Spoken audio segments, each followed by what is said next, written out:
Hello, everyone. I am joined right now by Parth from TSM to talk about some changes that are occurring with him within the TSM organization. So, Parth, first off, thanks for the interview.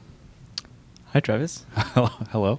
I'm gonna trust you with your own mic for this one, so hopefully you can handle that. Yeah, hopefully. Yeah. I've had practice now. Yeah. So let's talk a little bit about what is happening. So, Worlds ends.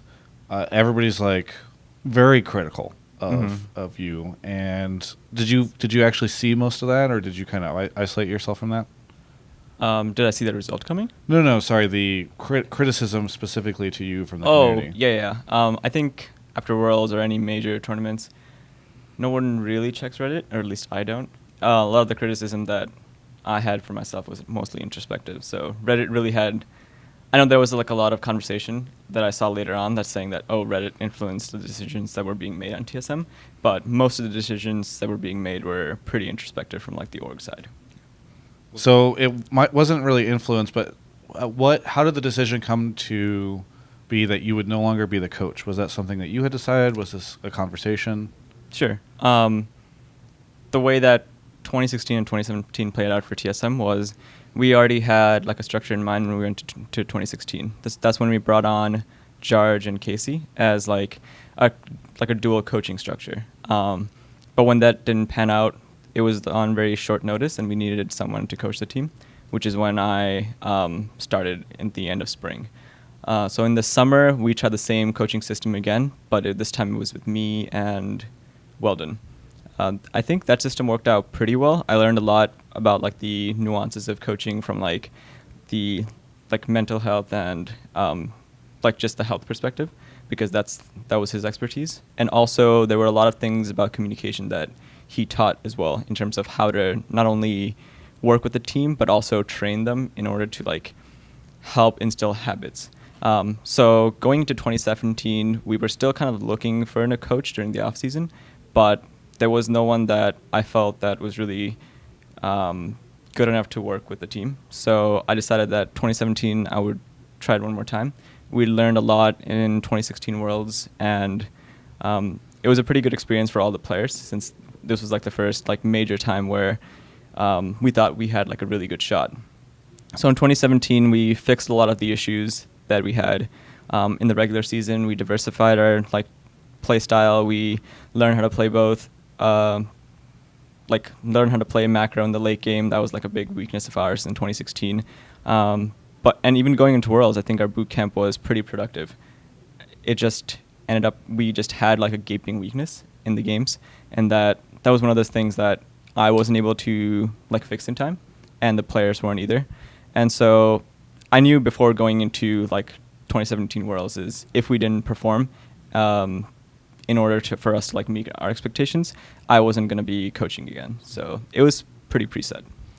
And I do want to follow up, because in the start of that answer, you had mentioned that you could not find anybody that you thought was good enough to coach for TSM this year. Mm-hmm. A lot of people will say, like, why didn't they get Tony from CLG? Why didn't they get Reaper or whoever? Mm-hmm. For the context around that, why weren't you able to secure these types of coaches? Sure. So Tony wasn't someone I actually really considered. And I spoke to Tony a few times in the off season, but it seemed like Tony was incredibly committed to CLG. And I mean, he is he's one of the coaches that I respect a lot in the scene right now. And even last year too. But again, he was just very committed to CLG. As for a Korean coach, there have been a lot of examples of people working with Korean players and coaches in the past. And we always feel like it's a cultural thing. It's really hard to tell if when you bring these people over, if it's going to work out in like a new environment with like coaching new players. And we'd already committed to having a full English speaking roster.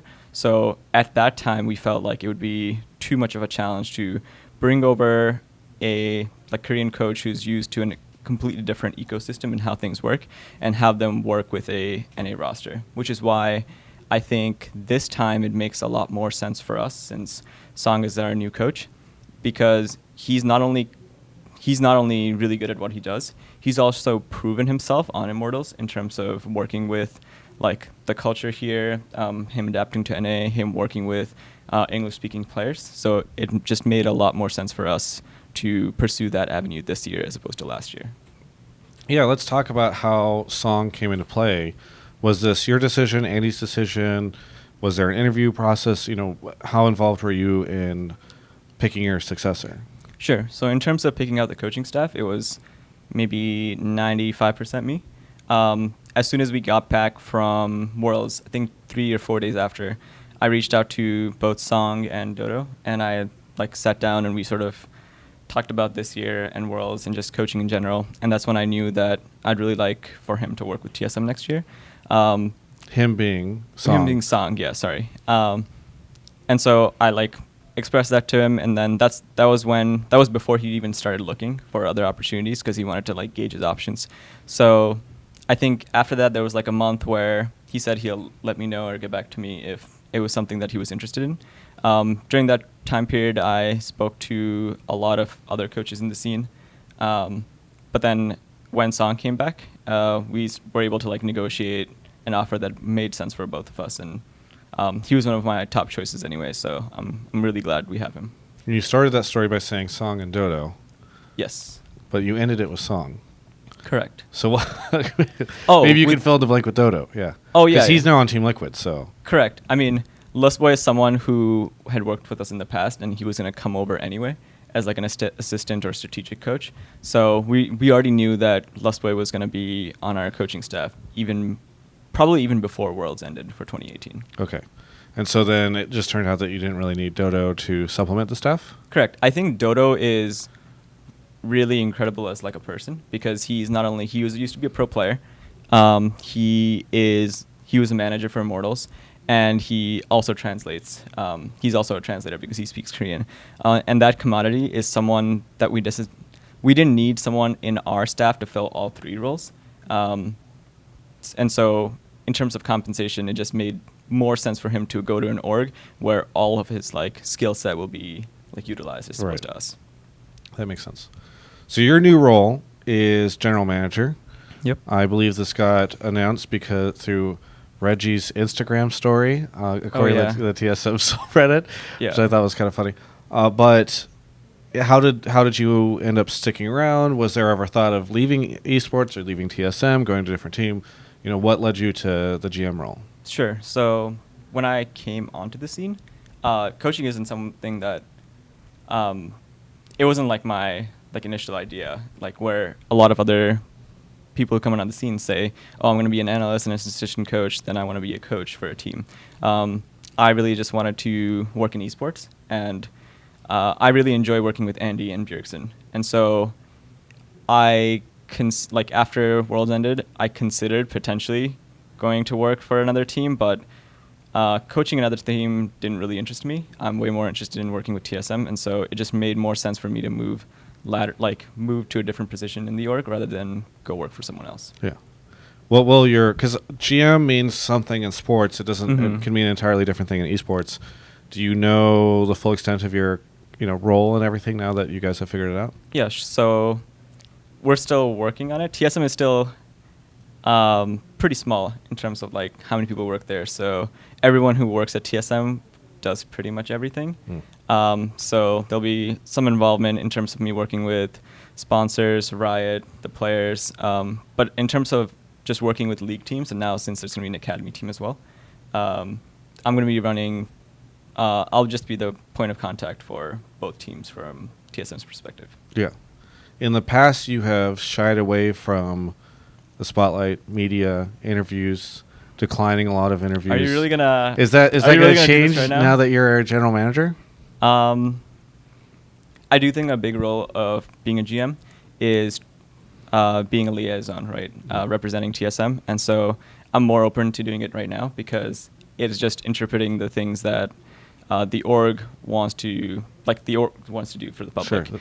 Whereas in my coaching role, a lot of the things that I really didn't want to do is because as a coach, being in the public eye doesn't really benefit me or the team very much. And so I'll definitely be more open with everything that's happening from the org side and what changes that we're going to do in the team. And I think it'll be more open, but maybe not with Travis Esports because you first forced me to answer this question. Well, this is a legitimate question, right? People were aware that you were part of the team, but unlike other people in the space, you had been kind of quiet. You had your Twitter, which I don't even think has an actual picture of you. It's like a drawing or something. Yeah. You put the microphone in front. Yeah. Yes.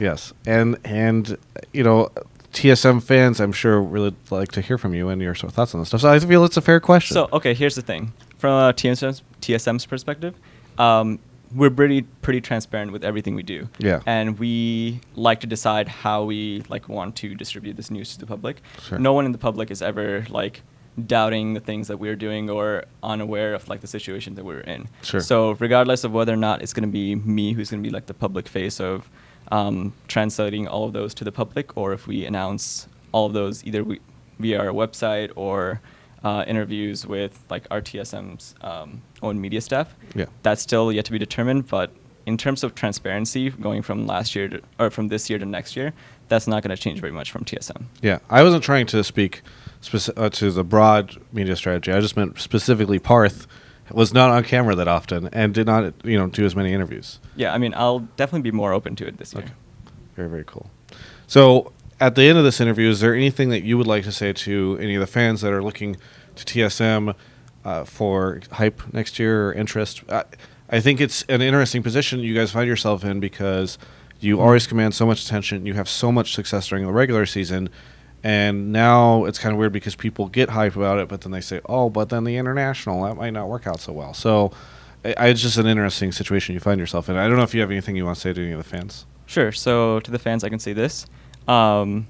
Just because we didn't meet our goals this year or last year, the years before, we're not going to change what we believe in as an org. And you can see that with the changes that we're making because we had a really good roster this year. And one of the options for us was to keep this roster.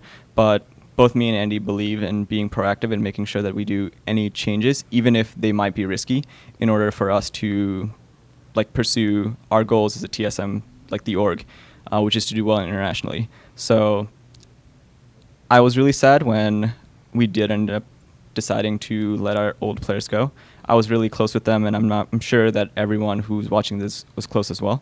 But the new players that are joining our org are really awesome. And as you slowly get to see how much work they put into TSM and what they're like as personalities, I'm sure you'll get to love them too. And so I hope you guys support the new coach, the new staff, and all the new players, and hope that you believe in what Andy believes, is that change might not necessarily be the safest option, but it's definitely what we believe is going to propel TSM forward for next year. Parth, thank you so much for the interview. And for everyone else, you can check out the rest of my coverage of all things esports right here on my YouTube channel.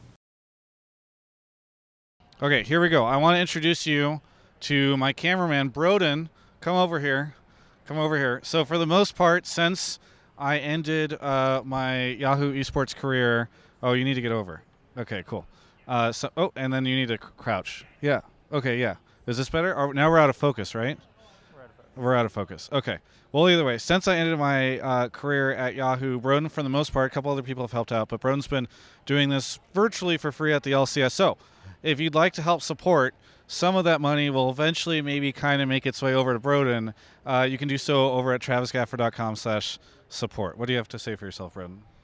Virtually nothing makes it into these pockets. But you could change that, travisgafford.com/support.